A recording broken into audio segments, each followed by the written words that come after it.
Hello dear brothers and sisters, welcome to Good News, the Gospel of Jesus Christ. என் பேரு ஷாவ்னி செல்லா. இந்த வாரம் நம்ம கம் ஃபாலோ மீல ஃபெப் 10th இருந்து 16th வரைக்கும் doctor and governance session 10 to 11 பார்க்க போகிறோம். ஸோ செஷன் 10க்கு இன்ட்ரடக்ஷன் என்னன்னா, ஜோசப் ஸ்மித் ஆலிவர் கவுட்ரியும் அவங்க டிரான்ஸ்லேஷன் ஸ்டார்ட் பண்ணிட்டாங்க இல்லையா, அதை கண்டினியூ பண்ணிட்டு இருக்கும்போது ஜோசப் ஸ்மித்துக்கும் ஆலிவர் கவுட்ரிக்கும் ஒரு கேள்வி வருது. என்ன கேள்வின்னா, அவங்க அதுக்கு முன்னாடி வருஷம் 116 பேஜஸ் வந்து தொலைஞ்சு போயிடுச்சு இல்லையா மார்ட்டின் ஹாரிஸ் மூலியமா, அந்த பேஜஸ் நான் டிரான்ஸ்லேட் பண்ணணுமா பண்ண வேண்டாமா என்ன பண்றதுன்னு ஒரு கேள்வி வருது. அந்த கேள்வி வரும்போது ஜோசப் ஸ்மித் வந்துட்டு கடவுளை கேட்கிறாரு. அதுக்கு பதிலாக கொடுக்கப்பட்ட வெளிப்பாடு தான் இந்த செஷன் 10. ஸோ அந்த செஷன் 10 எப்போ கொடுக்கப்பட்டதுன்னா ஏப்ரல் 1829 அண்ட் அதுல இருக்க சில பகுதிகள் ஆல்ரெடி வந்துட்டு 1828 early சம்மர்ல அப்படி அப்பா வந்துட்டு கொடுக்கப்பட்டிருக்கு. ஸோ இந்த ரெண்டு வெளிப்பாடுகளை கம்பைன் பண்ணி இந்த செஷனை வந்துட்டு எழுதியிருக்காங்க. ஸோ வாங்க செஷனுக்குள்ள போகலாம். ஸோ செஷன்ல பார்த்தோம்னா verse 1 and 2 என்ன சொல்றாங்கன்னு படிப்போம். மனுபுத்திரர்களுக்குள் ஒரு பெரிதும் அற்புதமுமான கிரியை செய்யும் காலம் வரப்போகிறது. இதோ நானே தேவன், எனது வார்த்தை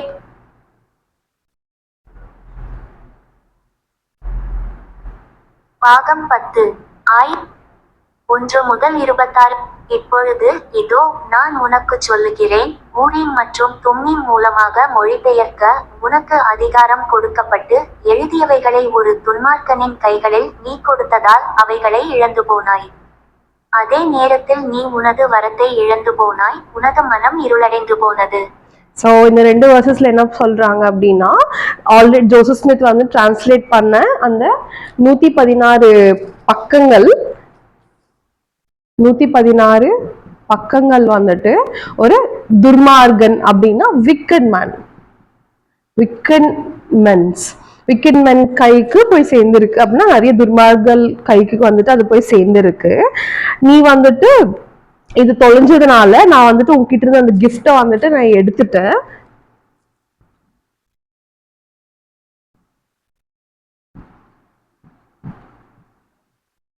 ஸோ டிரான்ஸ்லேட் பண்ற கூடிய கிஃப்ட் வந்து எடுத்துட்டேன். அதனால உன்னோட இருதயம் வந்துட்டு ரொம்ப இருளண்டு போயிருக்கு, டார்க்கனா இருக்கு. ஸோ நம்மளுக்கு தெரிஞ்ச மாதிரி இந்த பேஜஸ் வந்துட்டு மார்ச் 1828 வந்து தொலைஞ்சு போயிடுச்சு. அண்ட் ஜோசப் ஸ்மித்தோட கிஃப்ட் கூட வந்துட்டு அதே நேரத்துல தொலைஞ்சு போற அந்த நேரத்திலே வந்துட்டு எடுக்கப்பட்டது. ஸோ அது வந்துட்டு அதுவும் அவர்கிட்ட இருந்து எடுக்கப்பட்டுருச்சு. ஸோ verse 3 and 4 என்ன சொல்றாங்கன்னு பார்ப்போம். 3 என்ன சொல்றாங்கன்னு பார்ப்போம். அதே நேரத்தில் நீ உனது வரத்தை இழந்து போனாய், உனது மனம் இருளடைந்து போனது. ஆனாலும் இப்பொழுது அது மீண்டும் உனக்கு திரும்ப கொடுக்கப்பட்டிருக்கிறது. ஆகவே உண்மையாயிருந்து நீ ஆரம்பித்ததை போல மொழிபெயர்க்கும் வேலையின் மீதியை முடிப்பதை தொடர்ந்து செய். ஸோ என்ன சொல்றாங்கன்னா, நீ வந்துட்டு சரி பரவாயில்ல, நீ வந்து ரிப்பெண்ட் ஆயிட்டு நம்ம செஷன் 3ல பார்த்தோம்ல கடவுள் இவர் எப்படி வந்துட்டு ரிபியூக் பண்ணாரு, இவருக்கு என்னென்ன கைடன்ஸ் எல்லாம் கொடுத்தாருன்னு சொல்லிட்டு. ஸோ நீ மறுபடியும் Joseph Smith he got his gift. இது எப்ப கிடைச்சது அப்படின்னா அவருக்கு மறுபடியும் எல்லாமே செப்டம்பர் 22 1828 அவருக்கு மறுபடியும் கிடைச்சது. ஸோ நீ மறுபடியும் வந்துட்டு உன்னோட வேலையை தொடங்கு. பட் ஞாபகம் வச்சுக்கோ, நீ என்ன எப்படி இருக்கணும்னா நீ வந்துட்டு விசுவாசமா இருக்கணும், நீ ஃபெய்த்ஃபுல்லா இருக்கணும் கடைசி வரைக்கும் அப்படின்ற ஒரு இன்ஸ்ட்ரக்ஷனோட சொல்லி இது பண்றாரு. verse 4 பார்ப்போம். ஆனாலும் நீ மொழிபெயர்க்க உனக்கு கொடுக்கப்பட்ட பலன் மற்றும் வழிகளை காட்டிலும் அதிவேகமாய் ஓடாதே அல்லது உழைக்காதே, ஆனால் முடிவு பரியந்தம் கருத்தாயிரு. ஸோ அவங்க என்ன சொல்றாங்கன்னா 4th do not run faster more than your strength.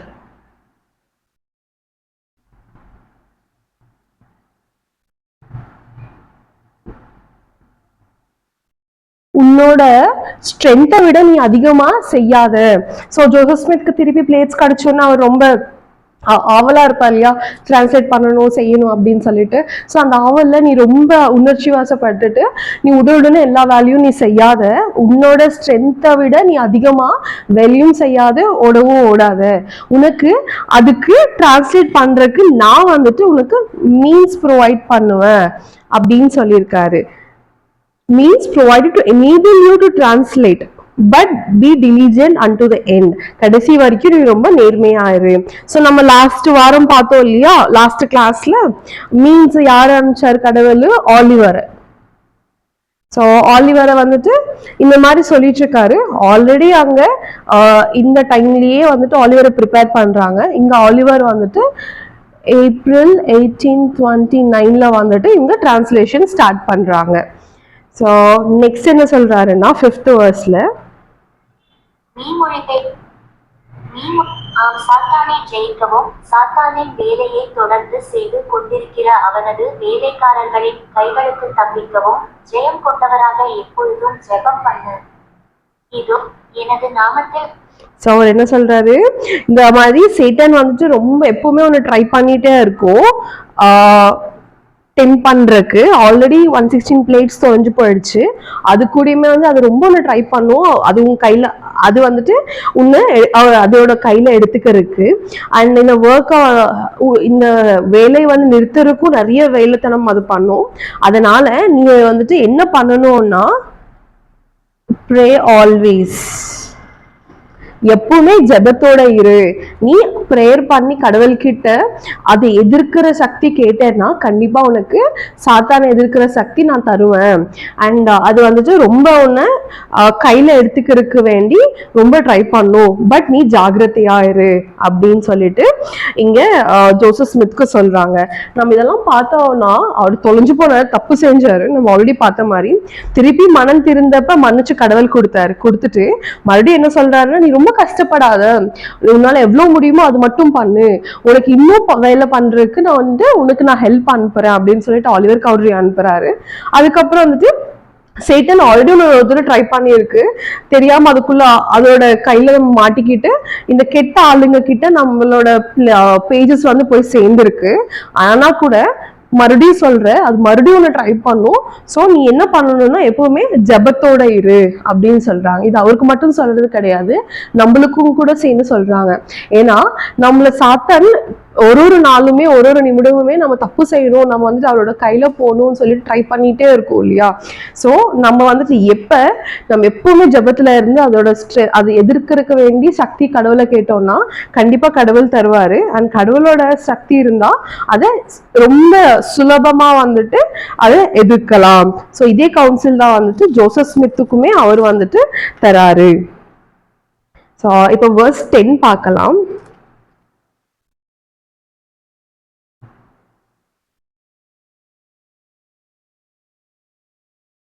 பாகம் 10 ஆய் 1 முதல் 26 வரை. இப்பொழுது இதோ அதே நேர ஆனாலும் நீ மொழிபெயர் சாத்தானை இதோ இந்த எழுதியவை ஆகவே மேலும் இதோ நீ எழுதப்பட வைத்தவைகளை அல்லது உனது கைகளிலிருந்து போன நீ மொழிபெயர்த்தவைகளின் வார்த்தைகளை மாற்ற சாத்தான் அவர்களது இருதயங்களை ஏவினான். ஸோ என்ன சொல்றாருன்னா verse 10ல ஆல்ரெடி நீ மொழிபெயர்த்த விஷயங்களை அவங்க யார் இந்த அவங்க கிட்ட போய் சேர்ந்து இருக்கிற துர்மார்க்கங்க அவங்க கிட்ட அவங்க கையில இருந்து அவங்க என்ன பண்ணிட்டாங்கன்னா ஆல்டர் பண்ணிட்டாங்க. Alter the words.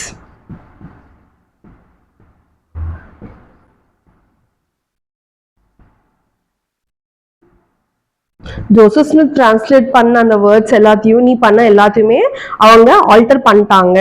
ஏன்னா சாத்தான் வந்துட்டு அவங்க மனசுக்குள்ள பூந்து அவங்கள அப்படி பண்ண வச்சது அப்படின்னு சொல்றாங்க. நம்ம verse 11 பார்ப்போம். மேலும் இதோ நான் உனக்கு சொல்லுகிறேன், அவர்கள் வார்த்தைகளை மாற்றியதால் நீ மொழிபெயர்த்த மற்றும் எழுத வைத்தவைகளுக்கு அவர்கள் படித்தது எதிர்கதமாக இருக்கின்றன. ஸோ இவங்க என்ன சொல்றாங்கன்னா, நீ வந்துட்டு எழுதுனதும் ஜோசப் ஸ்மித் நீ எழுதுனதும் அவங்க மாத்தினதும் ரொம்ப கான்ட்ரரியா இருக்கு, அப்படின்னா ரொம்ப ஆப்போசிட்டா இருக்கு. நீ ஒன்னு எழுதியிருந்தேன்னு அதுக்கு ஆப்போசிட்டா தான் அவங்க எழுதியிருக்காங்க. ஸோ நீ வந்துட்டு அது எழுதுனதுக்கு எல்லாமே அவங்க ஆப்போசிட்டா மாத்திட்டாங்க அப்படின்னு சொல்றாங்க. verse 13 பார்ப்போம். மேலும் இந்த விதமாய் இந்த மொழிபெயர்ப்பை அவன் அழிக்கும்படியாய் பிசாசானவன் ஒரு தந்திரமான திட்டத்தை போட வகை தேடினான். சோ அவங்க என்ன பண்றாங்க, அந்த சாத்தான் வந்துட்டு இந்த விக்கெட் பர்சன்ஸை வச்சுட்டு ஒரு தந்திரமான ஒரு திட்டமிட்டு இருக்காங்க, ஒரு கன்னிங் பிளான். அவங்க என்ன பண்ணிட்டாங்க, ஆல்டர் பண்ணிட்டாங்க. ஆல்டரும் பண்ணிட்டு they altered.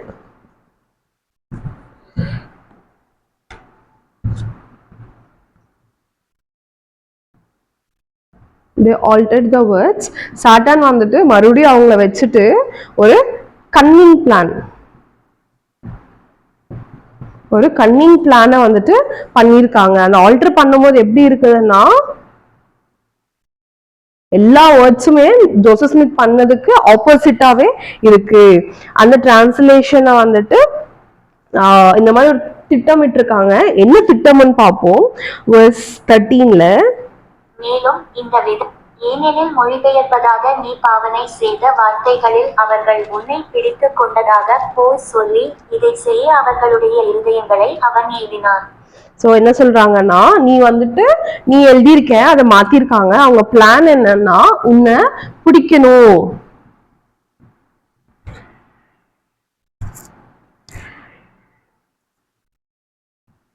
Joseph Smith by saying that he is lying. நீ பொய் சொல்றன்னு சொல்லிட்டு உன்னை பிடிக்கிறது தான் அவங்களோட பிளானா இருக்கு அப்படின்னு பார்ப்போம்.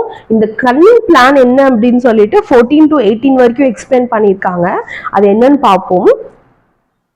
ஏனெனில் மெய்யாகவே நான் உனக்கு சொல்லுகிறேன், இந்த காரியத்தில் அவனது தீமையான திட்டத்தை சாத்தான் நிறைவேற்ற நான் விட மாட்டேன்.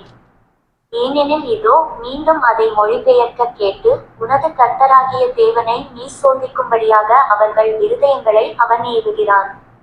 இதோ மொழிபெயர்க்க தேவன் அவனுக்கு அதிகாரத்தை கொடுக்கிறாரா என நாம் பார்ப்போம் எனவும், அப்படியிருந்தால் மீண்டும் அவர் அவனுக்கு அதிகாரத்தை கொடுப்பார் என சொல்லி அவர்கள் இருதயங்களில் சிந்தித்துக் கொண்டிருக்கிறார்கள். தேவன் அவனுக்கு மீண்டும் அதிகாரத்தை கொடுத்தார் அல்லது அவன் மீண்டும் மொழிபெயர்த்தார், வேறு வார்த்தைகளில் எனில் அவன் அதே வார்த்தைகளை மீண்டும் கொண்டு வந்தார், இதோ அவையே நம்மிடமிருக்கிறது, நாம் அவற்றை மாற்றியுள்ளோம். ஆகவே அவர்கள் சம்மதிக்க மாட்டார்கள். அவனது வார்த்தைகளிலே அவன் போய் சொன்னான் எனவும், அவனிடம் வரமில்லை எனவும், அவனிடம் அதிகாரமில்லை எனவும் நாம் சொல்வோம். ஸோ அவங்களோட பிளான் என்ன, இந்த மாதிரி ஜோசப் ஸ்மித்தை வந்துட்டு மறுபடியும் டிரான்ஸ்லேட் பண்ண மொழிபெயர்க்க வைக்கிறது தான் அவங்க பிளானு. மொழிபெயர்க்க வச்சு அந்த மொழிபெயர்த்த அந்த விஷயங்களை எடுத்துட்டு வந்து, அந்த பேஜஸை எடுத்துட்டு வந்துட்டு, இவங்க கிட்ட ஒரு பேஜஸ் இருக்கு, இவங்க ஆல்டர் பண்ண பேஜஸ், இது எல்லாத்தையுமே இதை வச்சு பாரு, ஜோசப் ஸ்மித் தப்பா வந்துட்டு டிரான்ஸ்லேட் பண்ணியிருக்காங்க, அவங்க கிட்ட எந்த வரவுமே கிடையாது, கடவுள் அவருக்கு வந்துட்டு இந்த மாதிரி மொழிபெயர்க்கணும்னு சொல்லவே கிடையாது, எங்க கிட்டயும் இருக்கு, நாங்க மாத்தினதை வச்சு பாருங்க அப்படின்னு சொல்லிட்டு இந்த உலகத்துக்கு சொல்றதுதான் அவங்களோட கன்னிங் பிளான். இப்படி பண்ண வைக்கிறதுக்கு சாத்தான் வந்துட்டு இந்த விக்கெட் மேனோட மனசுக்குள்ள போயிட்டு அவங்க சேஞ்ச் பண்ணிட்டாங்க. அவங்க ஹிருதயத்தை வந்துட்டு தூண்டி விட்டு, நீ வந்துட்டு இது போய் மாத்திரு, ஜோசப் ஸ்மித் பண்ற மாதிரி தூண்டு, ஜோசப் ஸ்மித் பண்ணா அதுக்கப்புறம் நம்ம இதை வச்சு அவர் பண்ணது தப்புன்னு சொல்லிட்டு நம்ம நிரூபிக்கலாம் அப்படின்னு சொல்லிட்டு பண்றாங்க. ஸோ அவங்க என்ன பிளான்னா, to prove that Joseph Smith is lying and the work of Book of Mormon is not true. அது உண்மை இல்லை அப்படின்னு சொல்லி நம்ம ப்ரூவ் பண்ணலாம் அப்படின்னு சொல்லிடுதா இவங்களோட பிளான். வெர்ஸ் 19 பார்ப்போம். ஆகவே நாம் அவனையும் வேலையையும் கூட அழிப்போம், கடைசியில் வெட்கப்பட்டு போகாதபடிக்கும் உலகத்தின் மகிமையை நாம் அடையும்படிக்கும் நாம் இதை செய்வோம். ஸோ அவங்களோட என்ன, to destroy the work, the work to get worldly glory. So நம்ம வந்துட்டு இந்த மாதிரி அவங்கள பண்ண பிறகு நம்ம அதை அவனை அழிக்கிறதுக்கு வேண்டி பார்ப்போம். ஜோசப் ஸ்மித்தையும் அண்ட் அவர் பண்ற வேலையுமே ஒர்க்கை வந்துட்டு அழிக்க வைக்க பார்ப்போம். அப்படி அழிச்சிட்டோம்னா இந்த உலகத்துல நம்ம வந்துட்டு மகிமை பெறலாம் அண்ட் இந்த உலகத்துல இருக்கிற எல்லா மகிமையும் நம்மளுக்கு கிடைக்கும் அப்படின்ற விஷயத்த வந்துட்டு சாத்தான் அவங்க மனசுக்குள்ள விதைச்சிட்டு அந்த உலகத்தின் மகிமைக்கு வேண்டி அவர் வந்துட்டு இந்த ஒர்க்கை வந்துட்டு அழிக்கணும், இதை டெஸ்ட்ராய் பண்ணணும் அப்படின்னு சொல்லிட்டு சாத்தான் இவங்களோட இந்த விக்கெட் மேனோட மனசை வந்துட்டு தூண்டி விட்டுருக்காங்க. அதுக்கப்புறம் வேற என்ன எல்லாம் தூண்டி விட்டுருக்காங்கன்னு பார்ப்போம். verse 20 இருந்து 22 வரைக்குமே. ஆகவே மெய்யாகவே மெய்யாகவே நான் உனக்கு சொல்லுகிறேன், அவர்களுடைய இருதயங்களை சாத்தான் இறுக பிடித்து கொண்டான், நன்மைக்கு எதிராக அக்கிரமத்திற்கு அவர்களை அவன் தூண்டுகிறான். அவர்கள் இருதயங்கள் கெட்டுப்போய் துன்மார்க்கத்தாலும் அருவருப்புகளாலும் நிறைந்திருக்கிறது. அவர்கள் வெளிச்சத்தை விட அந்தகாரத்தை நேசிக்கிறார்கள், ஏனெனில் அவர்களின் நடத்தை பொல்லாததாய் இருக்கிறது. ஆகவே அவர்கள் என்னிடம் கேட்க மாட்டார்கள். அவர்களின் ஆத்துமாக்களை அவன் அழிவுக்கு நடத்த சாத்தான் அவர்களை தூண்டுகிறான். சோ என்ன பண்றாங்க அவங்க, சாத்தான் எப்படியெல்லாம் அவங்கள பண்ணிருக்காங்கன்னா,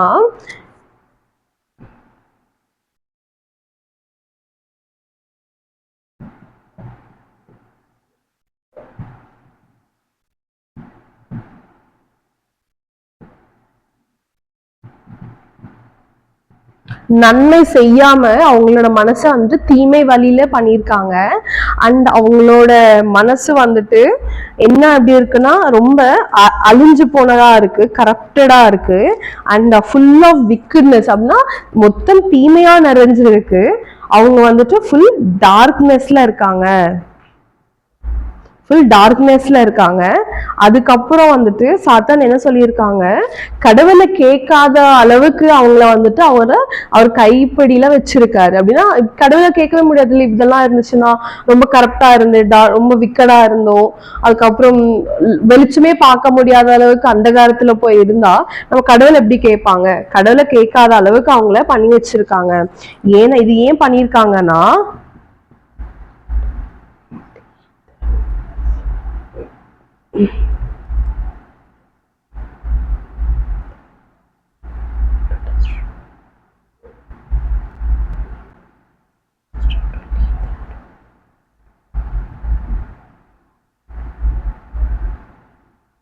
அவங்களோட ஆத்மா அழிஞ்சு போறதுக்கு அவங்கள வந்துட்டு தூண்டி விட்டு அவங்கள வழி நடத்துறாரு. ஸோ இதுதான் வந்துட்டு அவரோட பிளானா இருக்கு.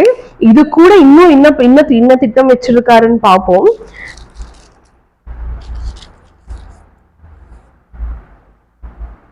verse 27 and 28. அவர்களின் ஆத்துமா அப்படியாக அவர்கள் அப்படியாக மனுஷர்களின் ஆத்துமாக்களை அழிக்க வகை தேடி அவன் மேலும் கீழும் பூமியில் அங்கும் இங்கும் உலவுகிறான்.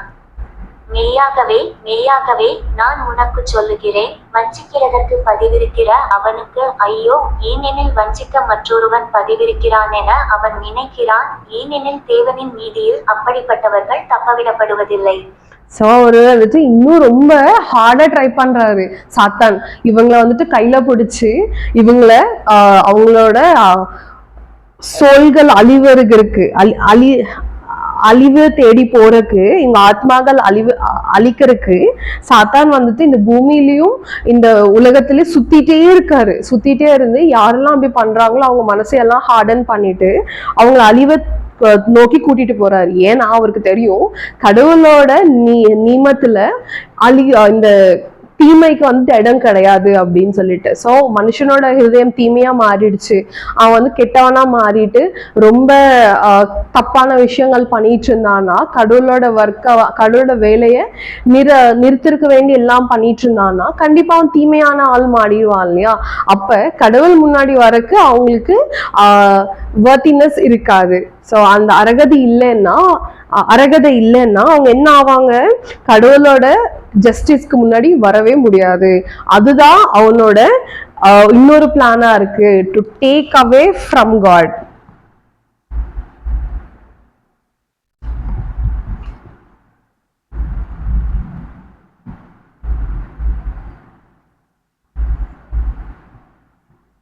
இது அவரோட இன்னொரு பிளானா இருக்கு. இன்னொரு பிளான் அவனோடது என்னன்னு பார்ப்போம். verse 29 and 30. மெய்யாகவே இப்பொழுது இதோ இந்த வார்த்தைகளை அவர்கள் மாற்றினார்கள், ஏனெனில் அவன் உன்னை வஞ்சித்திருக்கிறான் என்று சாத்தான் அவர்களுக்குச் சொல்லுகிறான். அப்படியாக அக்கிரமம் செய்ய அவர்களை அவன் முகஸ்துதி செய்து உன் தேவனாகிய கர்த்தரை நீ சோதிக்கச் செய்கிறான். அவங்கள வந்துட்டு ஃபிளட்டர் பண்ற பாரு, இதெல்லாம் இருக்கு, நீ போய் அவங்கள நிறுத்தின இந்த வேலையும் ஜோசப் ஸ்மித்தை நிறுத்தினீங்கன்னா உங்களுக்கு வந்துட்டு இந்த உலக பிரகமான எல்லா மகிமையும் கிடைக்கும். அந்த மாதிரி மகிமை கிடைச்சதுன்னா நீங்க தான் இந்த உலகத்துல ரொம்ப பெருசா இருப்பீங்க, ரொம்ப பணக்காரங்களா இருப்பீங்க, இதுதான் நீங்க வந்து உங்களுக்கு நிறைய மகிமை கிடைக்கும் அப்படின்னு சொல்லிட்டு இவங்களை தூண்டி விட்டு இவங்கள வந்துட்டு கடவுளோட ஒர்க் அந்த வேலையை நிறுத்திருக்க வேண்டி ஜோசப் ஸ்மித்தை தூண்டி விடுறாங்க. அதுக்கு ஜோசப் ஸ்மித்துக்கு கடவுள் ஒரு இன்ஸ்ட்ரக்ஷன் தராரு. என்ன இன்ஸ்ட்ரக்ஷன்ஸ்னா 30ல சொல்லியிருக்காங்க, என்னன்னு பார்ப்போம். இப்பொழுது இதோ இந்த வார்த்தைகளை அவர்கள் மாற்றினார்கள், ஏனெனில் அவன் உன்னை வஞ்சித்திருக்கிறான் என்று சாத்தான் அவர்களுக்கு சொல்லுகிறான். அப்படியாக அக்கிரமம் செய்ய அவர்களை இதோ நான் உனக்கு சொல்லுகிறேன், உனது கைகளிலிருந்து போன அந்த வார்த்தைகளை மீண்டும் நீ மொழிபெயர்க்காதிருப்பாயாக. ஸோ என்ன சொல்றாரு, நீ இந்த பண்ணணுமா அப்படின்னு நான் சொல்லும்போது கடவுள் வந்துட்டு do not translate those 116 pages. நீ வந்துட்டு அதை டிரான்ஸ்லேட் பண்ணாத, ஏன்னா அவங்க வந்துட்டு எதிர்பார்த்துருக்காங்க இது எல்லாமே பண்றதுக்கு வேண்டி. அவங்க ஆல்ரெடி நீ எழுதின வார்த்தைகள் எல்லாமே மாத்திட்டாங்க, நீ எழுதுனதுக்கு அப்படியே ஆப்போசிட்டா நீ உன்னை எழுதிருக்க அவங்க தூண்டுறாங்க. ஏன்னா சாத்தான் அவங்க மனசுல வந்துட்டு குடியிருக்கு, சாத்தான் அவங்க மனசெல்லாம் தூண்டி விட்டுட்டு வார்த்தைகளை மாத்திட்டான். நீ எழுதுன வச்சு அவங்க மாத்தினதை காட்டிட்டு நீ பண்ற வேலை வந்துட்டு உண்மை இல்லை, நீ வந்துட்டு பொய் சொல்ற, உனக்கு கடவுளோட வரங்கள் உன்னோட கிஃப்ட் எதுவுமே கிடையாது, அண்ட் இது கடவுளோட ஒர்க் கிடையாது அப்படின்னு அவங்க ப்ரூவ் பண்றதுக்கு வேண்டிதான் இந்த மாதிரி வேலையெல்லாம் பண்ணிட்டு இருக்காங்க. அதனால நீ வந்துட்டு இந்த வேலையை பண்ணாத, நீ டிரான்ஸ்லேட்டே பண்ணாத அந்த 116 பிளேட்ஸ் அப்படின்ட்டு அவங்க சொல்றாங்க. ஸோ இன்னொரு இது கூட இன்னொரு அவரோட கன்னிங் பிளான் என்ன அப்படி வச்சிருக்காருன்னு பார்ப்போம். verse 31 to 33. இதோ நான் ஏனெனில் இதோ அந்த வார்த்தைகளுக்கு எதிராக போய் சொல்லுவதில் அவர்களின் தீய திட்டங்களை அவர்கள் நிறைவேற்ற மாட்டார்கள். ஏனெனில் இதோ அதே வார்த்தைகளை நீ கொண்டு வருவதாயிருந்தாலும் நீ போய் சொன்னதாகவும் நீ மொழிபெயர்த்ததாக பாவனை செய்ததாகவும் ஆனால் நீ சொன்னவற்றை நீயே மாற்றி கூறுவதாகவும் அவர்கள் சொல்வார்கள். இதோ அவர்கள் இதை வெளியிடுவார்கள், அவர்கள் எனது வார்த்தைகளை நம்பாதபடிக்கு உனக்கு எதிராக கோபம் கொள்ளும்படிக்கு மக்களை தூண்டிவிட சாத்தான் அவர்களின் இருதயங்களை கடினப்படுத்துவான். அப்படியாக இந்த சந்ததியில் இப்பணி நடக்காதபடி இந்த சந்ததியில் உனது சாட்சியை மேற்கொள்ள சாத்தான் சிந்திக்கிறான். ஸோ இன்னொரு அவரோட என்னன்னா, நீ வந்து சாட்சியம் சொல்லவே இல்லை ஜோசப் ஸ்மித், இந்த மாதிரி நீ இது உண்மை அப்படின்னு சொல்லிட்டு நீ அப்படி சாட்சியம் கொடுத்தேன்னா உனக்கு ஆப்போசிட்டாக அவங்க எடுத்துட்டு வந்து பாருங்க, அவரே தான் இதுலேயும் டிரான்ஸ்லேட் பண்ணாரு, பட் அங்க ஒரு மாதிரி இங்க ஒரு மாதிரி டிரான்ஸ்லேட் பண்ணியிருக்காரு, மொழிபெயர்த்திருக்காரு, அப்ப எது உண்மை? ஸோ அவர் சொல்றது எல்லாமே போய் அவருக்கு இந்த சாட்சியமே கிடையாது. இந்த உலகத்துல இந்த சந்ததியர்கள்ல இந்த கடவுளோட வேலையை எடுத்துட்டு வராத அளவுக்கு வந்துட்டு சாத்தான் இந்த வேலையை நிக்கணும் அப்படின்றது அவனோட வேலையா இருக்கு அப்படின்ற விஷயத்த ஜோசப் ஸ்மித்க்கு சொல்றாரு. எவ்வளவு லாஜிக்கலா யோசிச்சிருக்காரு இல்லையா ஹெவன்லி ஃபாதர். ஏன்னா கண்டிப்பா நம்ம ஃபார் எக்ஸாம்பிள் நான் வந்துட்டு ஒன்னு எழுதுறேன், அது தொலைஞ்சு போச்சு, நான் மறுபடியும் எழுதுறேன், பட் வந்துட்டு இதுல வார்த்தைகள் டிஃபரெண்டா இருந்துச்சுன்னா எல்லாரும் வந்து கேட்பாங்க, ஏன் அது நீங்க தான் எழுதுனீங்க, இது நீங்க தான் எழுதுனீங்க, ஏன் டிஃபரெண்டா இருக்கு, நீங்க வந்துட்டு பொய் சொல்றீங்களா, இப்ப நீங்க பொய் சொல்றீங்களா, அப்ப பொய் சொல்லியிருக்கீங்களா அப்படின்னு சொல்லிட்டு. ஸோ சாத்தானோட பிளானே அப்படிதான். இந்த மாதிரி அந்த கெட்டவங்க கிட்ட போன அந்த பேஜஸை மறுபடியும் ஆல்டர் பண்ணி வச்சு தப்பா எழுத வச்சது இப்ப ஜோசப் ஸ்மித் மறுபடியும் அந்த 116 பேஜஸ் வந்து டிரான்ஸ்லேட் பண்ணாருன்னா கண்டிப்பா அதை எடுத்துட்டு வந்து காட்டி பாருங்க, இந்த ரெண்டுமே ஜோசப் ஸ்மித் டிரான்ஸ்லேட் பண்ணாரு, பட் இதுல இருந்து வேற மாதிரி இருக்கு, இதுல வேற மாதிரி இருக்கு, சோ அவரு சொல்றதெல்லாம் பொய் அப்படின்னு நிரூபிக்கணும் அப்படின்றத அவங்களோட வேலையாவா இருக்கு. அதனாலதான் கடவுள் முன்னாடியே வேண்டாம் நீ இந்த வேலையை பண்ணாத, நீ டிரான்ஸ்லேட்டே பண்ண வேண்டாம் அப்படின்னு சொல்றாரு. அப்ப நம்மளுக்கு ஒரு 116 பேஜஸ் போகுது, அது வந்துட்டு எப்படி நம்ம கைவிடுறது, அதுல இருக்க நிறைய சுவிசேஷம், அதுல இருக்க நிறைய கோட்பாடுகள், இதெல்லாம் வந்துட்டு தொலைஞ்சு போயிடுவேன் அப்படின்னு யோசிச்சுப்போம்ல. பட் கடவுள் அதுக்குமே ஒரு பேக்கப் பிளான் வச்சிருந்திருக்காரு. அதனாலதான் அவர் வந்துட்டு வேண்டாம்னு சொல்லியிருக்காரு. அந்த பேக்கப் பிளான் என்னன்னு சொல்லிட்டு பார்ப்போம்.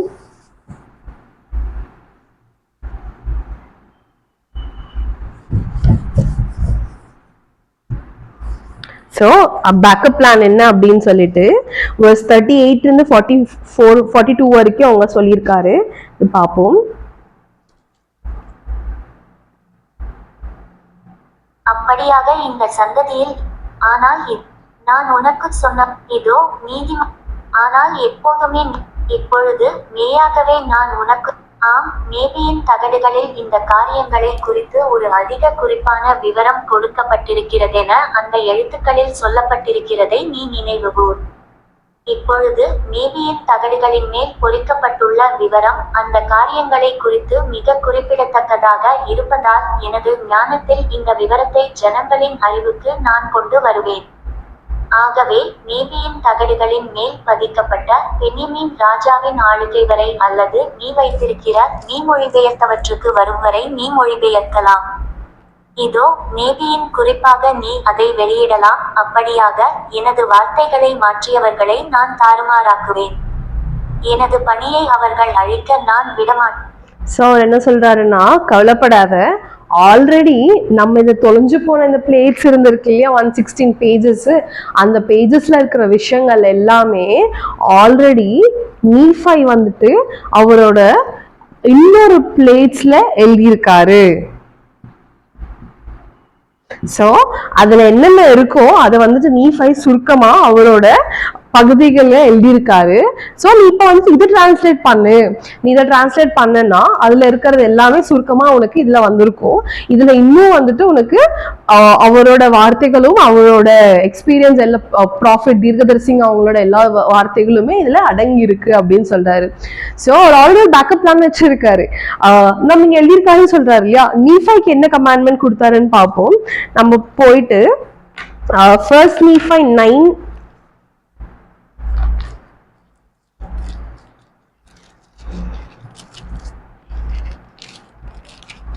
First Nephi 9 verse 3 to 6 நான் இங்கிலீஷ்ல படிக்கிறேன். Nevertheless, I have received a commandment of the Lord that I should make these plates for the special purpose, that they should be an account engraven of the ministry of my people.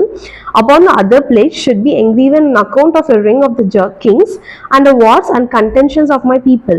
Wherefore these plates are for the more part of the ministry, and the other plates are for the more part of the ring of the kings and the wars contentions of my people. Wherefore the Lord had commanded me to make these plates for the wise purpose in them, which purpose I knew not. So கடவுள் வந்துட்டு already நீஃபைக்கிங்க ஒரு கட்டளை கொடுத்திருக்காரு. என்ன கட்டளை கொடுத்திருக்காருன்னா, அவருக்கு first நீஃபைல 9ல verse 3 to 6ல நீ ரெண்டு செட்ஸ் ஆஃப் பிளேட்ஸை வந்து நீ பண்ணு அப்படின்னா, ஸ்மால் பிளேட்ஸாவும் லார்ஜ் பிளேட்ஸாவும் பண்ணு. அந்த ஸ்மால் பிளேட்ஸ்ல உனக்கு என்னென்ன கடவுள் வந்துட்டு உணர்த்திருக்காரோ அப்படின்னா, ப்ராஃபிட்ஸோட ரெவலேஷன்ஸ் பத்தியும், அதுக்கப்புறம் வந்துட்டு அவங்களோட மினிஸ்ட்ரிங் பண்ணதை பத்தி எல்லாம் வந்துட்டு இதுல எழுது. லார்ஜ் பிளேட்ஸ்ல வார்ஸோ அவங்க ஆள் அப்படின்னா அவங்களோட ரிங்ஸும், அதுக்கப்புறம் கண்டென்ஷன்ஸ் ஆஃப் மை பீப்புள், அது நிறைய வார் அப்படின்னா சண்டைகள், அதுக்கப்புறம் இந்த போர்கள், அதுக்கப்புறம் எப்படி யாரெல்லாம் என்ன ஆள்னாங்க. அதுக்கப்புறம் என்னென்ன விஷயங்கள் எல்லாம் வந்துட்டு அவங்களுக்கு கன்டென்ஷன் தான் வந்திருக்கு, இந்த மாதிரி விஷயங்கள் எல்லாமே லார்ஜ் பிளேட்ஸ்ல எழுது. அண்ட் ஸ்மால் பிளேட்ஸ்ல ப்ராஃபிட்ஸ் அவங்களோட ரெவலேஷன்ஸும் அண்ட் அவங்களோட வெளிப்பாடுகளுமே அவங்க பண்ண மினிஸ்ட்ரிங் பத்தி எழுது அப்படின்னு சொல்லியிருக்காங்க. இது நம்ம பார்த்தோம்னா ஸ்மால் பிளேட்ஸ் வந்துட்டு ஃபர்ஸ்ட் நீஃபைல் இருந்து புக் ஆஃப் ஓம்னி வரைக்கும் இருக்கும். அதுக்கப்புறம் இது வந்துட்டு மொசாயால இருந்து மார்மன் சாப்டர் 7 வரைக்குமே இந்த லார்ஜ் பிளேட்ஸ் இருக்கும். நம்ம இந்த ஸ்மால் பிளேட்ஸ்ல பார்த்தோம்னா ஃபர்ஸ்ட் நீஃபைல் இருந்து ஐ நீஃபை, ஐ ஜேக்கப், ஐ ஜெரோம், ஐ ஓம்னி, இந்த மாதிரிலாம் ஐ அப்படின்னு சொல்லியிருப்பாங்க. ஏன்னா ப்ராஃபிட்ஸ் வந்துட்டு அவங்க எழுதுறாங்க, அவங்களுக்கு கிடைச்ச வெளிப்பாடுகள் எல்லாமே. ஸோ இதை வந்துட்டு அவங்க அப்ரிச் பண்ணல மார்மன், இது ஒரு ஸ்மால் பிளேட்ஸாவே அப்படியே இருந்திருக்கு. ஸோ ஆனா இது பார்த்தோம்னா மொசையா இருந்து பார்த்தோம்னா இப்படி கிங் இருந்தாரு, மொசையா இருந்தாரு, ஆல்மா இருந்தாரு, ஆல்மாதி எங்க இருந்தாரு, பெஞ்சமின் இப்படி இருந்தாரு அப்படின்னு சொல்லிட்டு ஒரு 3வது பர்சன் பெர்ஸ்பெக்டிவ்ல தான் நம்ம வந்து பார்த்திருப்போம். அப்படின்னா மார்மன் பெர்ஸ்பெக்டிவ்ல தான் நம்ம இங்க இருந்து பார்த்திருப்போம். பட் இந்த ஸ்மால் பிளேட்ஸ்ல நம்ம வந்துட்டு டைரக்டா அந்த ப்ராஃபிட் தீர்க்கதரிசியோட நோக்கத்துல தான் வந்துட்டு நம்ம பார்த்திருப்போம். ஸோ இப்போ நமக்கு ஒரு ஓகே நீஃபா எழுதியிருக்காரு, ஆனா இந்த 116 பிளேட்ஸ்ல புக் ஆஃப் லீஹாய் தானே இருந்திருக்கு. ஸோ இது என்ன வந்திருக்கு, புக் ஆஃப் லீஹாய் தானே இருந்திருக்கு. ஸோ அந்த புக் ஆஃப் லீஹாய்ல இருந்த விஷயங்கள் எல்லாம் தொலைஞ்சு போயிடுச்சான் அப்படின்னு தோணும் இல்லையா? அதுக்கும் கடவுள் ஒரு பிளான் வச்சிருந்தாரு. அது என்ன பிளான்னு சொல்லிட்டு பார்ப்போம். ஃபர்ஸ்ட் நீஃபைல சாப்டர் 1 verse 17ல சொல்லியிருப்பாங்க. நான் இங்கிலீஷ்ல படிக்கிறேன். First Nephi chapter 1 verse 17. But I shall make an account of my proceedings in my days. Behold, I make an abridgment of the record of my father upon the plates which I have made with mine own hands. Wherefore, after I have abridged the record of my father, then will I make an account of mine own life. அவர் என்ன சொல்லியிருக்காருன்னா, first கடவுள்ல அவரை வந்துட்டு அவங்க அப்பா எழுதின record இருக்கு இல்லையா, book of லீஹாயில இருந்து, உனக்கு என்ன புரிஞ்சதுன்னு சொல்லிட்டு நீ ஃபர்ஸ்ட் அதை எழுது. அதை எழுதின பிறகு நீ உன்னோட ஓன் ப்ரொஃபஸிங், உன்னோட ஓன் மினிஸ்ட்ரிங், உன்னோட ஓன் ரெவலேஷன்ஸை எழுது அப்படின்னு சொல்லியிருக்காரு. ஸோ நீஃபா என்ன பண்ணியிருக்காரு, ஃபர்ஸ்ட் அவங்க அப்பா புக்கில் இருந்து இவர் என்ன கத்துக்கிட்டாரோ, இவருக்கு என்ன புரிஞ்சதோ, இவர் என்ன பண்றாரோ இதை வந்துட்டு அவர் எழுதியிருக்காரு. எழுதின பிறகு அதுக்கப்புறம் தான் இவர் வந்துட்டு இவரா எழுதுற விஷயங்கள், இவருக்கு வந்த வெளிப்பாடுகளை வந்துட்டு இவரை எழுத ஆரம்பிச்சிருக்காரு. ஸோ இப்ப நம்ம மறுபடியும் சாப்டர் 9க்கு போவோம். லாஸ்ட் 6 verseல என்ன சொல்லியிருக்காங்கன்னா, and thus it is amen அப்படின்னு முடிச்சிருக்காரு. அப்படின்னா இந்த புக் ஆஃப் லீஹாயில இருந்த விஷயங்கள் வந்துட்டு நம்ம நீஃபை first Nephi chapter 1 to chapter 9 வரைக்குமே இந்த புக்ல இருந்த விஷயங்களை தான் வந்துட்டு அவர் எழுதியிருக்காரு. நம்ம போய் பார்த்தோம்னா லீஹைக்கு வந்த விஷன், லீஹைக்கு வந்த ரெவலேஷன், அவரை வந்துட்டு கடவுள் வந்துட்டு காட்டுக்குள்ள போக சொல்றது, அந்த அவங்க ஃபேமிலியா வருது, திருப்பி போயிட்டு அந்த பிளேட்ஸ் எடுத்துட்டு வர சொல்றது, லீஹைக்கு வந்த ரெவலேஷன் வெளிப்பாடுகள், அந்த லீஹைக்கு வந்த ட்ரீ ஆஃப் லைஃப் ட்ரீம், இதை பத்தி எல்லாம் தான் வந்துட்டு இதுக்குள்ள இருக்கும் இல்லையா? அப்பனா இத பத்தி விரிவா இங்க இருந்திருக்கு. அது சுருக்கமா இவர் வந்துட்டு இவருக்கு எப்படி ஸ்பிரிட் வந்துட்டு ஆவி, கடவுளோட ஆவி வந்து வெளிப்படுத்தி இருக்கோ அது மூலியமா இவர் வந்து 1 to 9 வரைக்கும் அவரு எழுதியிருக்காரு.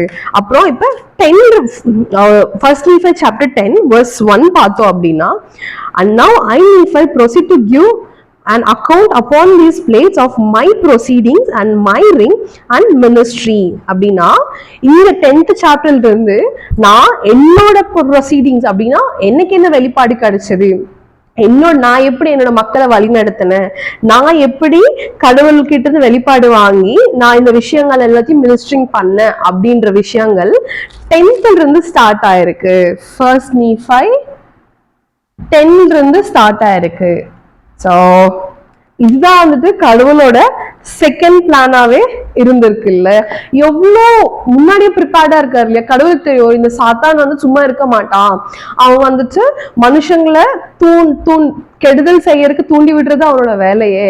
பட் நான் கொஞ்சம் தெளிவா இருக்கணும் இல்லையா. அதனால கடவுள் வந்துட்டு ஆல்ரெடி அவர் பிளானே பண்ணி வச்சிருக்காரு எவ்வளவு வருஷத்துக்கு முன்னாடி.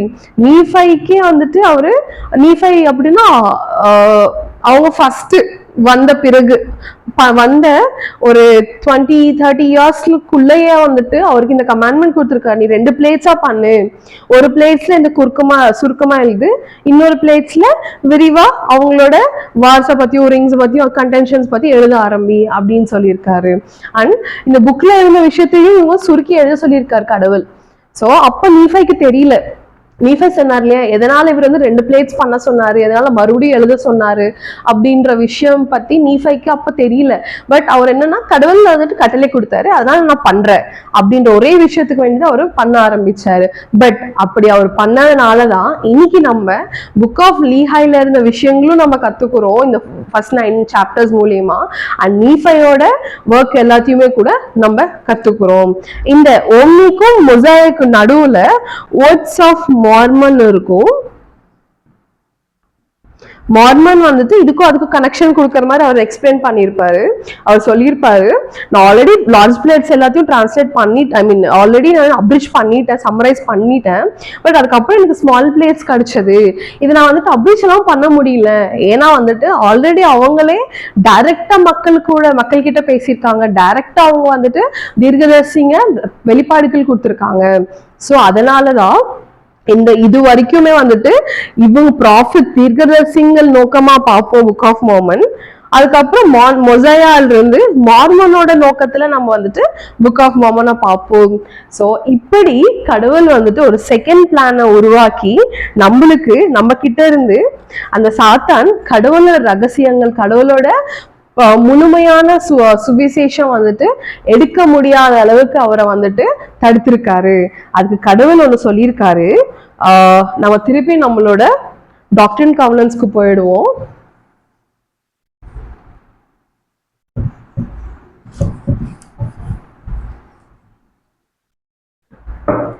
ஸோ நம்ம இப்போ எங்க இருக்கோம்னா டாக்ட்ரின் அண்ட் கவர்னன்ஸ் 10ல 34.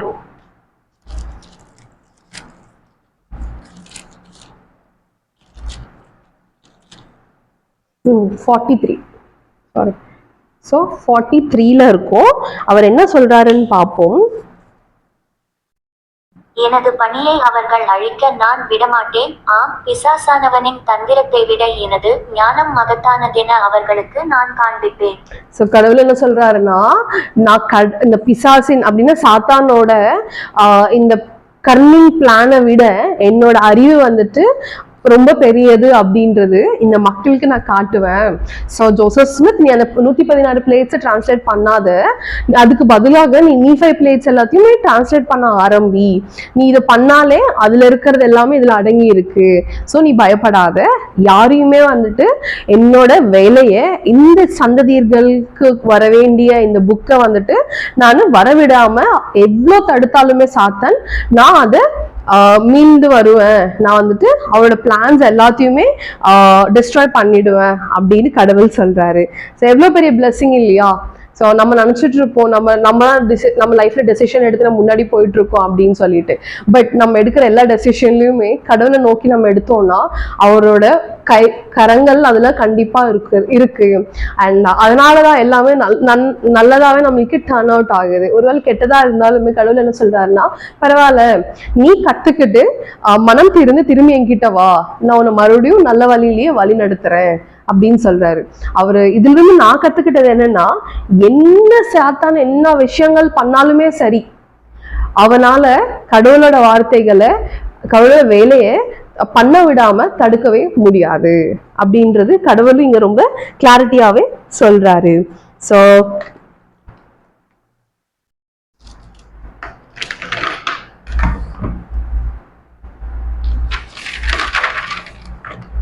நெக்ஸ்ட் வந்துட்டு வெர்ஸ் 52 பார்ப்போம். பாகம் 10.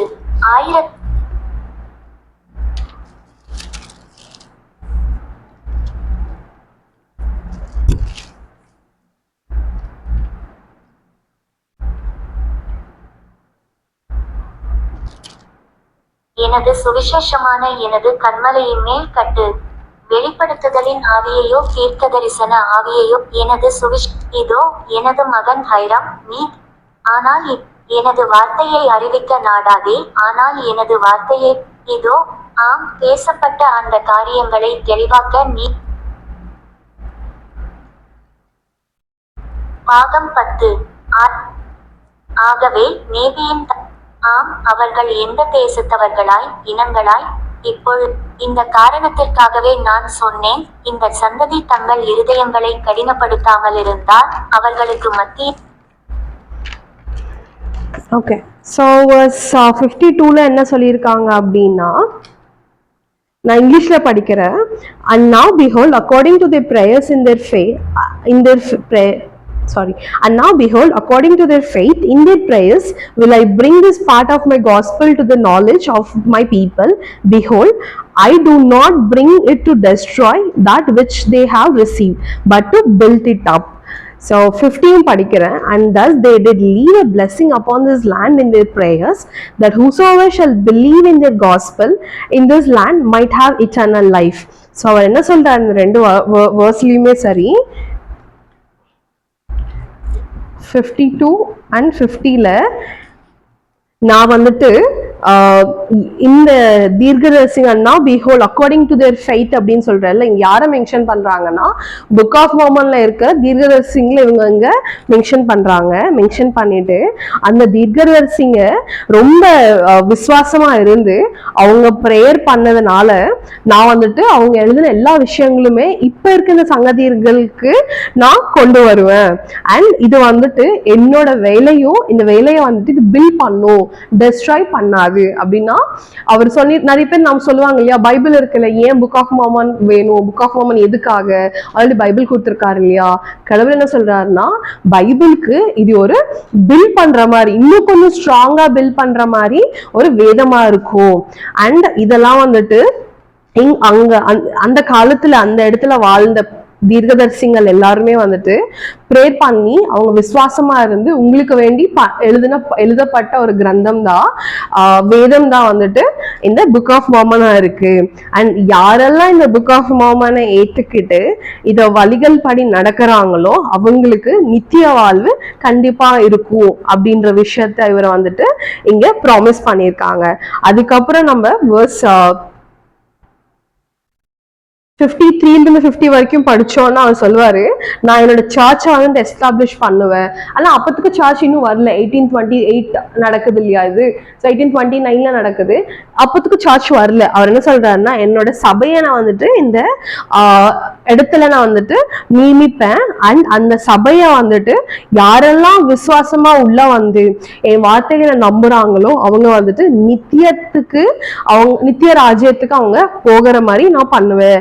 யாரெல்லாம் நம்பலையோ, யாரெல்லாம் பயப்பட்டு என்னை ஏத்துக்காம, என்னோட வார்த்தைகள் ஏத்துக்காம, என்னோட தீர்க்கதரிசி ஜோசப் ஸ்மித்தோட வார்த்தைகள் ஏத்துக்காம, அண்ட் புக் ஆஃப் மோர்மன் ஏத்துக்காம இருக்காங்களோ அவங்க வந்துட்டு கெட்ட வழியில சாத்தான் வந்துட்டு அவங்கள எடுத்துட்டு போயிடுவாரு அப்படின்ற விஷயத்த அவரு சொல்றாரு. அண்ட் இன்னொரு விஷயம் அவங்க வந்துட்டு மென்ஷன் பண்றது என்னன்னா, நான் வந்துட்டு வெர்ஸ் 65ல 66ல இந்த வார்த்தைகள் எல்லாமே வந்துட்டு உங்களுக்கு நான் இலவசமா தரேன். நீங்க வந்துட்டு இந்த காசு கட்டி தான் படிக்கணும், காசு கட்டு தான் உங்களுக்கு காசு கொடுத்தா இல்லை உங்க ஏதாவது சாக்ரிஃபைஸ் பண்ணாதான் உங்களுக்கு இந்த விஷயங்கள்லாம் தெரிய வரும்னு அப்படின்னு கிடையாது.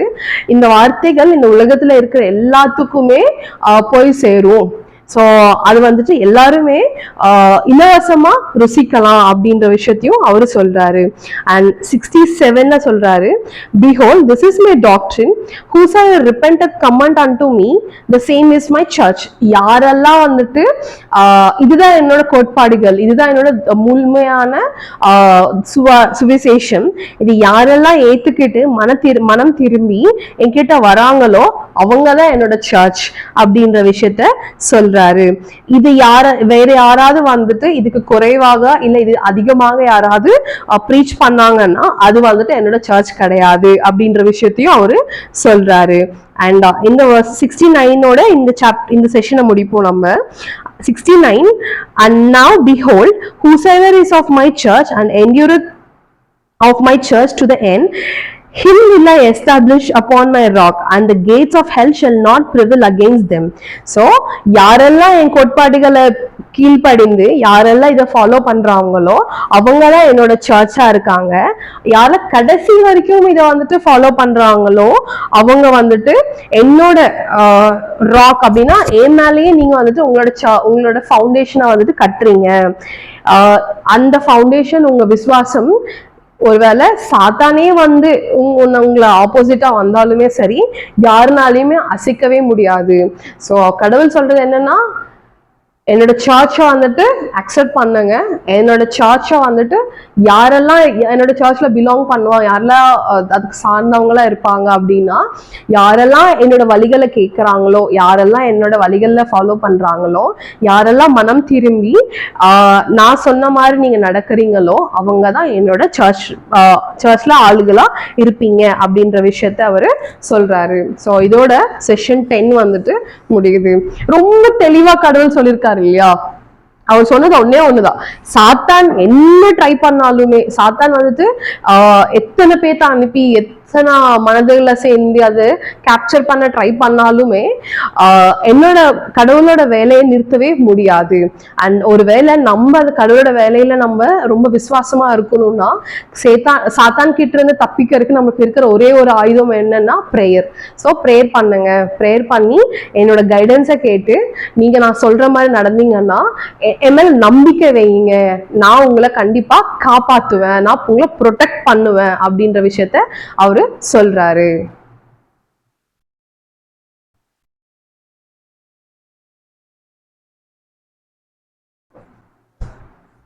சோ இப்ப நம்ம செஷன் 11 போலாம். Session TNC session 11.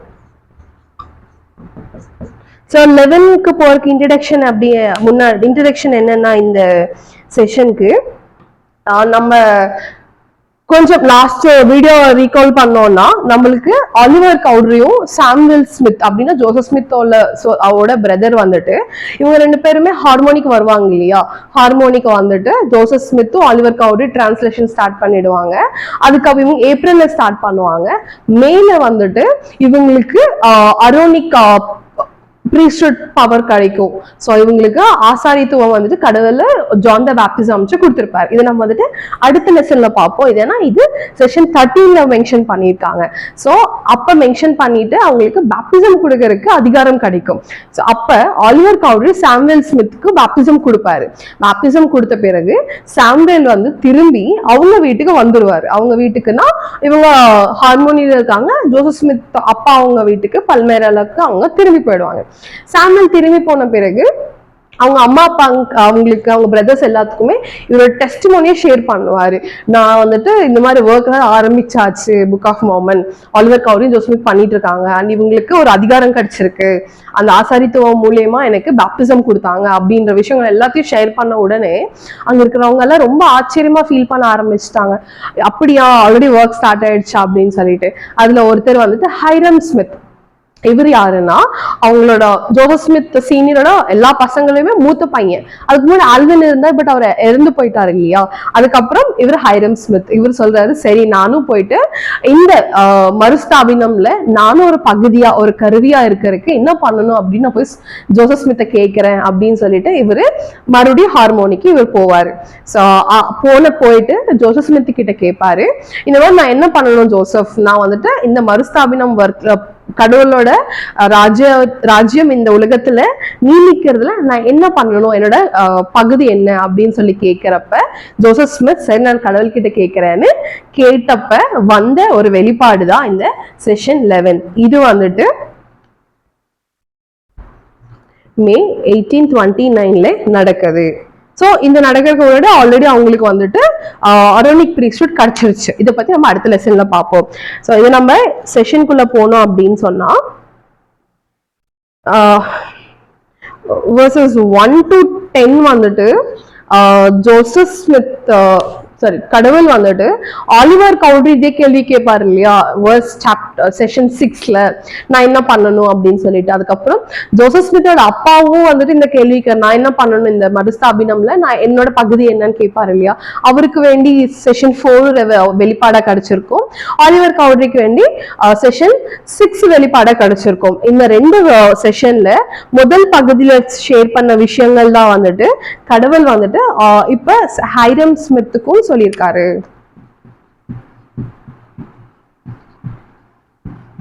ஹைரம் ஸ்மித்துக்குமே அந்த விஷயங்கள் தான் சொல்லியிருக்காரு. அவர் என்ன ஃபர்ஸ்ட் என்ன சொல்லியிருக்காரு அவங்களுக்கு அப்படின்னா, கீப் த கமாண்ட்மெண்ட்ஸ், கட்டளைகளை கீழ்ப்படிங்க.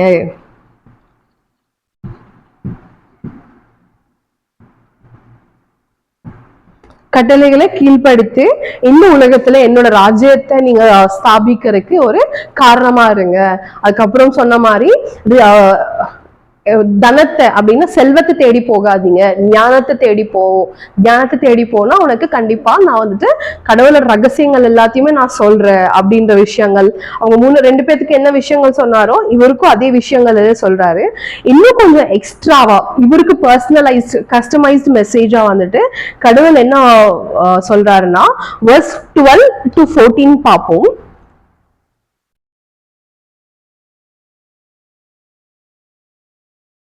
பாகம் 11.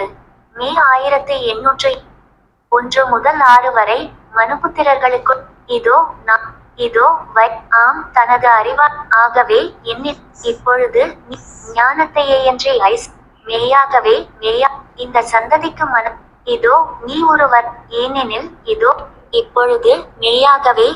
சோ இது என்னன்னா 12 to 14.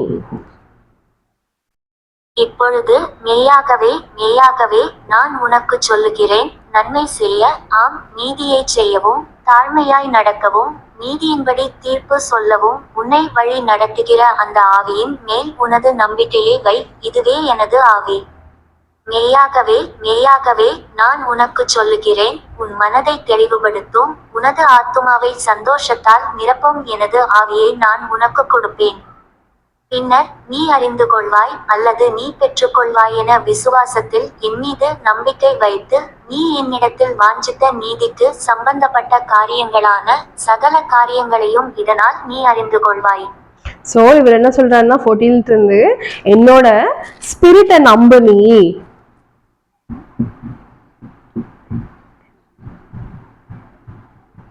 என்னோட ஆவிய பரிசுத்த ஆவிய நீ நம்பு. அந்த ஆவி வந்துட்டு உனக்கு ஹெல்ப் பண்ணும். எப்படி ஹெல்ப் பண்ணும் அப்படின்னு சொன்னா, நீ வந்துட்டு நல்ல வழியில நடக்கிறதுக்குமே, நல்லது செய்யறதுக்கு அண்ட் நீதியா நீ வந்துட்டு எல்லாத்தையும் ஜட்ஜ் பண்றதுக்கு அண்ட் நீ வந்துட்டு எது பண்ணாலுமே நல்ல வழியில நடக்கிறதுக்குமே அண்ட் உனக்கு வந்துட்டு கைடன்ஸ் கொடுக்கறது, வெளிப்பாடு கொடுக்கறதுக்கு இந்த ஸ்பிரிட் வந்துட்டு ஒரு கருவியா இருக்கும். அண்ட் இதை நீ நம்பி இதை நீ வந்துட்டு ஃபாலோ பண்ணா உன்னோட அறிவும் உன்னோட மனதும் நான் வந்துட்டு என்லைட்டன் பண்ணுவேன். அப்படின்னா அதை வந்துட்டு நல்ல விஷயங்கள் தெரிஞ்சுக்கிறதுக்கு வேண்டி ஓபன் பண்ணுவேன் அப்படின்ற விஷயத்த கடவுள் வந்துட்டு இவருக்கு சொல்லியிருக்காரு. அது கூடயுமே வந்துட்டு விசுவாசமா இரு. சோ இது கூடயுமே அவர் என்ன சொல்லியிருக்காருன்னா have faith.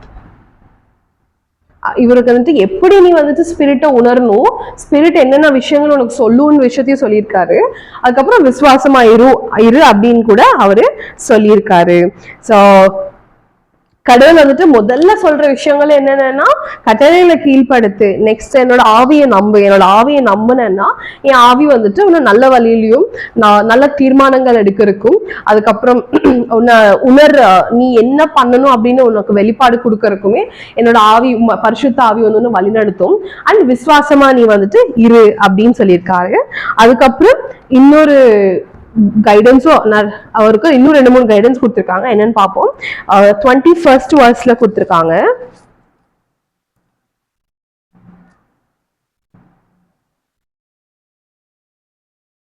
பின்னர் நீ அழைக்கப்படும் எனது கோட்பாடு, பின்னர் இதோ எனது கட்டம், ஆம் பேச, இதோ உன் முழு எனது வார்த்தையை அறிவிக்க நாடாதே, ஆனால் எனது வார்த்தையை பெற முதலாவதாக நாடு, பின்னர் உனது நாவின் கட்டுக்கள் அவிழ்க்கப்படும். பின்னர் நீ வாஞ்சித்தால், ஆம், மனுஷர்களை நம்பச் செய்ய தேவனின் வல்லமையான எனது ஆவியையும் எனது வார்த்தையையும் நீ பெறுவாய். ஸோ நெக்ஸ்ட் என்ன 21 சொல்றாருன்னா,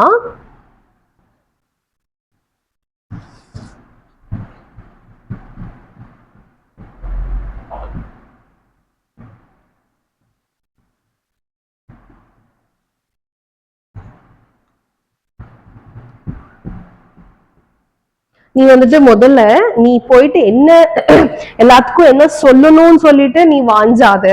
நான் வந்துட்டு எல்லாத்துக்குமே இந்த வார்த்தைகள் சொல்லணும்னு வாஞ்சாத. பட் நீ முதல்ல என்ன பண்ணணுமா, அந்த வார்த்தைகளை கத்துக்கிறதுக்கு வாஞ்சியாயிரு. என்னோட வார்த்தைகளை நீ கத்துக்கோ.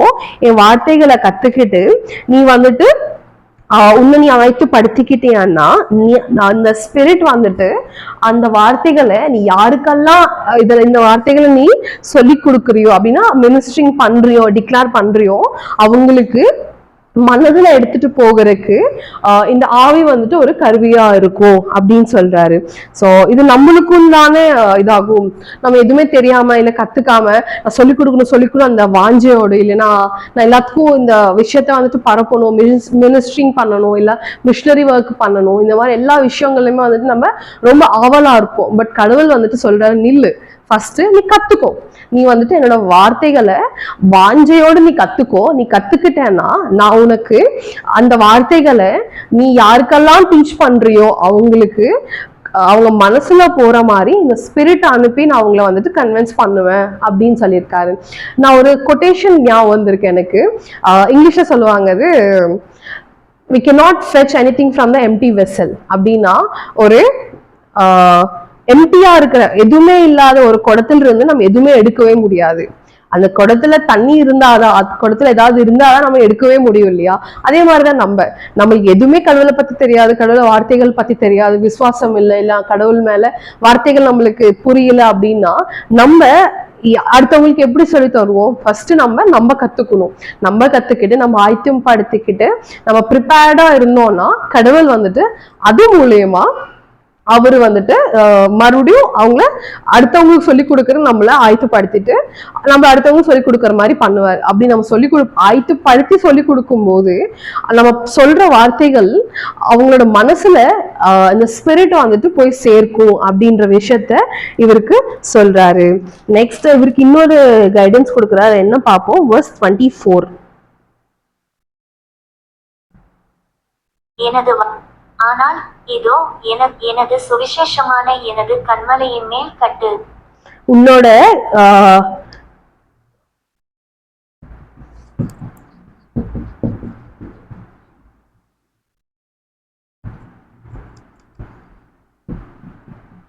என்னோட காஸ்பல், என்னோட சுவிசேஷத்து மேல உன்னோட விசுவாசத்தை வச்சு உன்னை நீ கட்டிக்கோ அப்படின்னு சொல்றாரு. அண்ட் verse 25ல எனது வெளிப்படுத்துதலின் ஆவியையோ தீர்க்கதரிசன ஆவியையோ மறுக்காதே. வெளிப்படுத்துதலின் ஆவியையோ தீர்க்கதரிசன ஆவியையோ மறுக்காதே, ஏனெனில் இந்த காரியங்களை மறுக்கிறவர்களுக்கு ஐயோ. கடவுள் என்ன சொல்றாருன்னா verse 25ல you should not deny my spirit.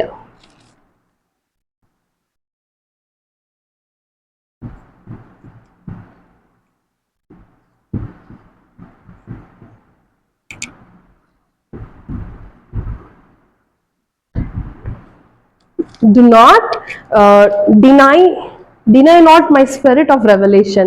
என்னோட வெளிப்பாடு கூடிய ஆவிய வந்துட்டு நீ மறுக்காத. அப்படி நீ மறுத்தேன்னா நீ வந்துட்டு உன்னை சாத்தானோட வழிகள்ல எடுத்துட்டு போற அப்படின்னு இவருக்கும் ஒரு எச்சரிக்கையா சொல்றாரு. verse 26 பார்ப்போம். ஆகவே என் ஞானத்தின்படி நீ போகிற காலம் வரும் வரை உனது இருதயத்தில் பொக்கிஷப்படும். சோ என்ன சொல்றாரு 26ல? treasure up your words.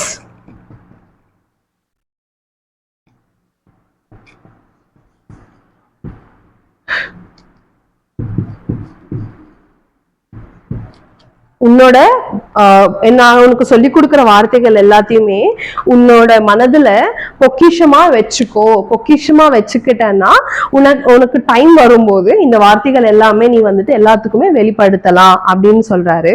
And 27ல என்ன சொல்றாருன்னு பார்ப்போம். ஆகவே என் ஞானத்தின்படி நீ போகிற. இதோ நல்ல வாஞ்சையுடைய அறுவடைக்கு தங்கள் அறிவாளை நீட்டுகிற அனைவருடனும் நான் பேசுகிறேன். இது வந்துட்டு ஒன்லி நான் ஹைரம் ஸ்மித்துக்கு சொல்லல, இல்ல ஆலிவர் கவுடரிக்கோ இல்ல ஜோசப் ஸ்மித் சீனியருக்கோ சொல்லல. இந்த விஷயங்கள் நான் எல்லாத்துக்குமே சொல்றேன். யாருக்குன்னா, யாருக்கெல்லாம் நல்ல எண்ணத்தோடு நன்மையான வாஞ்சையோடு கடவுளோட வார்த்தைகளை எல்லாத்துக்குமே பரப்பணும், எல்லாத்துக்குமே சொல்லி கொடுக்கணும், அவரோட ராஜ்யத்துல நான் ஒரு கருவியா இருக்கணும் அப்படின்ற நினைக்கிறாங்களோ அவங்க எல்லாத்துக்குமே இந்த வார்த்தைகள் எல்லாத்துக்குமே போய் சேரும் அப்படின்னு சொல்றாரு. அவர் என்ன சொல்றாரு? First, keep the commandment, seek not the riches but wisdom. என்னோட கமாண்ட்மெண்ட்ஸ் கட்டளைகளை கீழ்படுத்துங்க.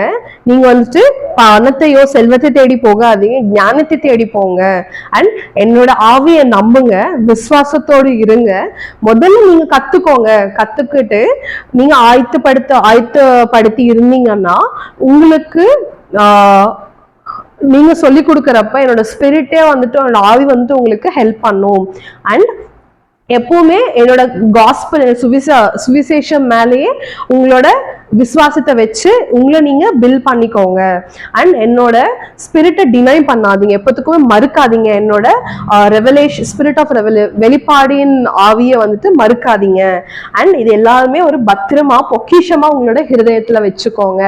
அண்ட் இதெல்லாம் நீங்க பண்ணீங்கன்னா எல்லாருமே இதுக்கு மேல வந்துட்டு நம்ம யாரா இருந்தாலுமே நம்மளுக்கு ஒரு நல்ல வாஞ்சை, நம்ம வந்துட்டு கடவுளுக்கு போய் சேவை பண்ணணும், கடவுளுக்கு வார்த்தைகள் எல்லாத்துக்கும் சொல்லி கொடுக்கணும் அப்படின்ற வாஞ்சை இருந்தா நம்ம இது எல்லாத்தையுமே பண்ணலாம் அப்படின்ற விஷயத்த இங்க கடவுள் வந்துட்டு ஜோசப் ஸ்மித் மூலியமா ஹைரம் ஸ்மித்க்கு சொல்றாரு.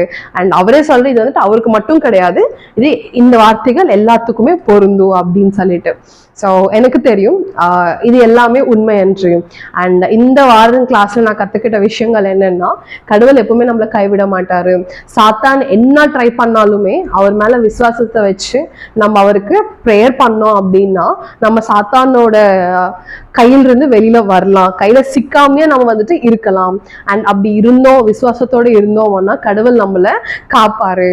அண்ட் கடவுளோட வேலைய, அவரோட ராஜ்யம் இந்த உலகத்துல இந்த டைம்ல நியமிக்கிறதுல சாத்தான் வந்துட்டு தடுக்கவே முடியாது. கடவுள் அவரோட ஒர்க்கையும் நம்மளையும் சேர்த்து காப்பாத்துவாரு. அவருக்கு எப்பவுமே இன்னொரு பிளான்ன்றது கண்டிப்பா இருக்கும். அண்ட் நம்ம விசுவாசத்தோடு கடவுளுக்கு சேவை பண்ணணும், கடவுளோட வார்த்தைகள் நம்ம வந்து எல்லாத்துக்கும் சொல்லி கொடுக்கணும் அப்படின்னு நினைச்சோம்னா நம்ம பண்ண வேண்டிய விஷயங்கள் கடவுளை நம்மளுக்கு டைரக்டா சொல்லியிருக்காரு. அவரோட கட்டளைகளை கீழ்ப்படியணும், அதுக்கப்புறம் அவரோட ஞானத்தை தேடி போகணும் பணத்தை விட.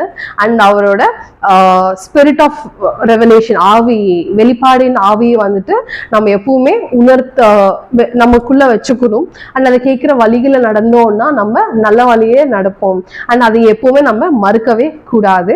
அண்ட் அவரோட வார்த்தைகள் எல்லாத்தையுமே நம்ம மனசுல நம்ம பொக்கிஷம் மாதிரி வச்சுக்கிட்டோம் அப்படின்னா கடவுள் ஒரு நாள் நம்மளை கூப்பிட்டு இது பண்ணுங்க, இது செய்யுங்க அப்படின்னு சொல்லும் போது நம்ம ரெடியா இருக்கணும்.